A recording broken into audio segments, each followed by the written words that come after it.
What is up, ladies and gentlemen? It is your boy AyeThatsAaron, and we are back again with another Jujutsu Kaisen Curse Clash video. And today, ladies and gentlemen, as you guys can tell from the title and the thumbnail, we have ourselves a very beautiful update coming to Jujutsu Kaisen Curse Clash. It is update version 1.2. Ladies and gentlemen, we got a lot of stuff to talk about in this new update. So please, if you guys know this if you guys enjoy this content, please don't forget to like, comment, and subscribe. I love making this content for y'all because you guys are my boys, and I appreciate y'all truly.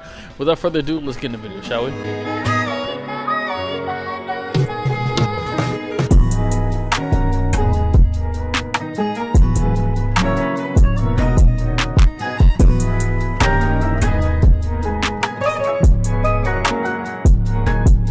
So ladies and gentlemen, like I said in the intro, we are getting ourselves a brand new update for Jujutsu Kaisen Curse Clash, and it is update version 1.2. I'm going to put the link to the patch notes up on screen, or correction, I'm going to put the link in the description, and we're just going to go over some of the patch notes, you know what I'm saying, to talk about, because, you know what I'm saying, I'm not going to go in full detail with it all, but we're just going to talk about the main things that came with this update. So ladies and gentlemen, the first major thing we of course have to talk about is we're getting ourselves a new free character in JJK Curse Clash. It is the blood manipulation user Kamo. Let me try to pronounce this name. It's Noritoshi Kamo, and yes, the man who was in the other class, the Kyoto High students, the bro who uses bow and arrows and blood manipulation.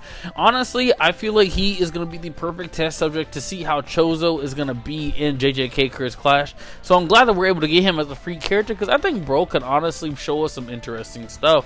But ladies and gentlemen, yes, like how I just said, he is going to be a free character in the game.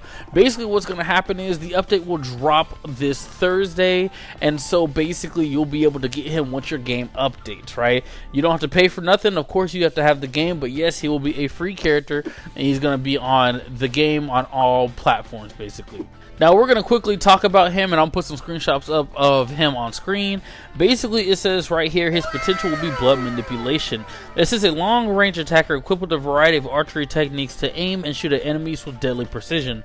His blood manipulation techniques like Crimson Binding can be used to block the movement of an opponent, and then Convergence and Piercing Blood increases the range of his attacks, which also just sounds overall pretty cool. So of course it makes sense for him to have his bow and arrow basically be used for his combos and stuff like that. If anything, I'm getting more of a mid to long range fighter kind of vibe from him, which I kind of like, you know what I'm saying. Don't get me wrong, I do feel like this game does have a decent amount of that stuff, but I feel like when it comes to these characters come to these free characters, I feel like they are really going about making them just range characters, you know what I'm saying? Like I'm starting to realize that. Nothing wrong with it. I think it's pretty cool. I'm happy that we're getting some variety when it comes to this stuff, but yeah, but bro looks like he's gonna be sick. And the fact that you're gonna be able to bind your opponent to hopefully get some extraction techniques off, bro, it's gonna go crazy. It's gonna go crazy. So yeah, ladies and gentlemen, so that is what I'm looking forward to the most. Now I'm gonna put some screenshots up on screen of the character, because like how I said, he looks like a very interesting character. The first thing that we see is it looks like his animation, like whenever he loads into the game, like you know how they all strike a pose. So that's what I think his 3 arrows are gonna be, him posing. And then the next thing, it looks like it's gonna be his ultimate, where his hands are together and he's using his blood manipulation technique.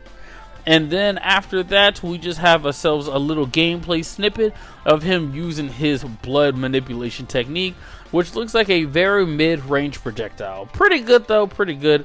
Like I said, I don't expect him being like a crazy character, like he's going to be broken or anything like that, but I see him being a mid to long range character, so I'm very excited to see how that's going to play out for the boy. And of course your boy Aaron's going to make a lot of content on him, so don't worry, I'm going to give him the rep that he needs. The other updates that we have going on here is basically stuff like, it says right here, improved function and bug fixes.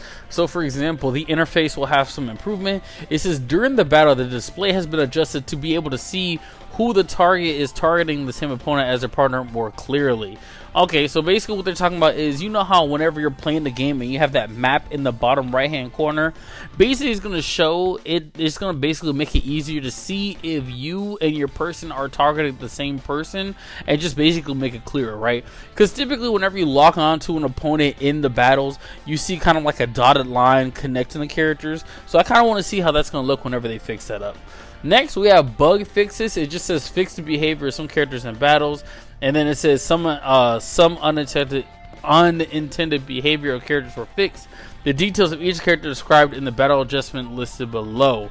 And basically it just goes over a whole, not a whole mess of characters, but a decent amount of characters are getting buffed and nerfed.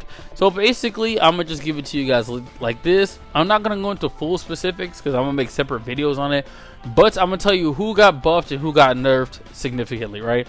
So Maki got buffed. She got 2 buffs. Panda got a lot more buffs, which is pretty good.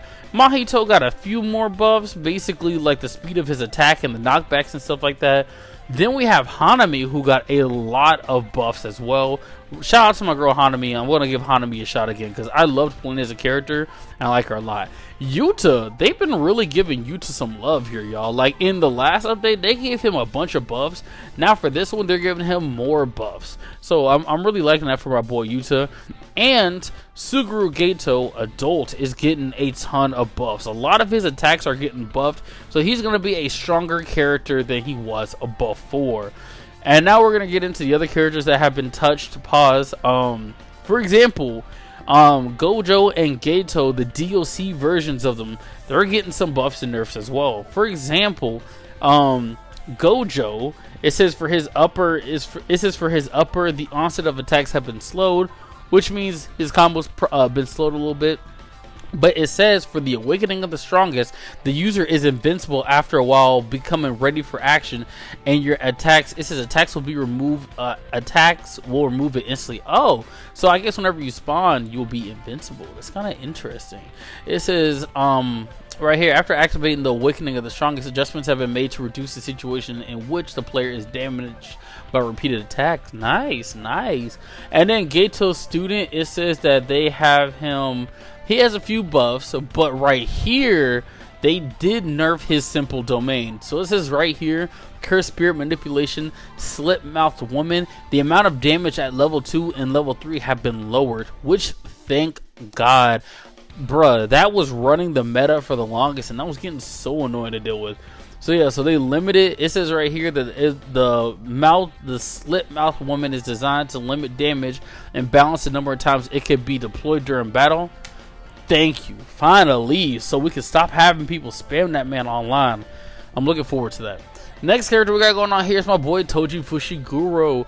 Basically, it looks like they nerfed the speed of his attacks, and they nerfed amount of physical strength for some of this stuff as well. So, for example, it says for his bisecting thrust and his downward thrust, the amount of increased physical strength was lowered. Oh, and then his physical strength was lowered as well. Gotcha. For my girl Mai, which I feel like they should not have nerfed my girl Mai. They basically, it says the dash gauge consumption of the ground dash has been increased.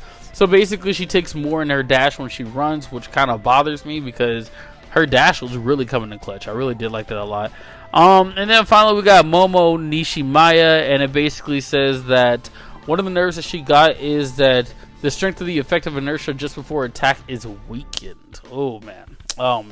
So it says one of the attacks is a low thing about her was how she was able to throw out that wind scythe as she was flying around the map. They're basically lowering her chances of making that being as OP, because she was able to slide around and use it at the same time. And I think now they're lowering the slides, so like when you use it, you got to be stationary, which is gonna be pretty cool. Actually, I'm kind of excited to see that. But ladies and gentlemen, that is what we got for this next patch update. Of course, your boy Aaron's gonna be making videos on these characters of whenever they get buffed and nerfed. So imagine I'm gonna sit here and drop a mad group of videos for y'all. So ladies and gentlemen, I hope you guys enjoyed this video for real. Let me know you guys' thoughts on the update in the comment section. Are you guys happy, sad, disappointed? I'm kind of curious on your thoughts, man. Until next time, peace out.